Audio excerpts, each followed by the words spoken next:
আমাদের একটা পুকুর আছে পুরাতন, ওইখান থেকে কিছু তেলাপিয়া মাছের পোনা সংগ্রহ করলাম এবং এগুলো এখন এখানে ছাড়বো। দেখি এখানে প্রায় কয়েকশো পোনা আছে।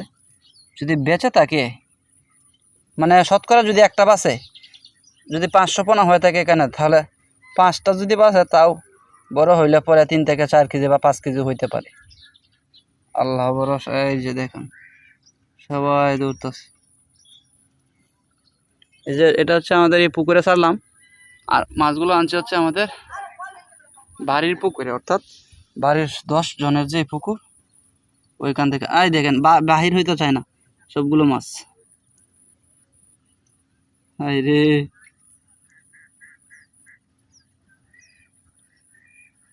যাও যাও যাও। এগুলোর সাথে প্রচুর পরিমাণে সাকার ফিশ উঠছিল। সাকার ফিশগুলো হচ্ছে আলাদা করছি, আলাদা করে পরে এগুলো ছাড়লাম। আল্লাহ ভরসা। এগুলো হচ্ছে বেশি একটা টেকসই হয় না বা বেঁচে থাকে না, কারণ এগুলো তো বেঁচে থাকে মাছগুলো, এবং এগুলো হচ্ছে হাঁসে খেয়ে ফেলে, অথবা শোল মাছ যদি আসে।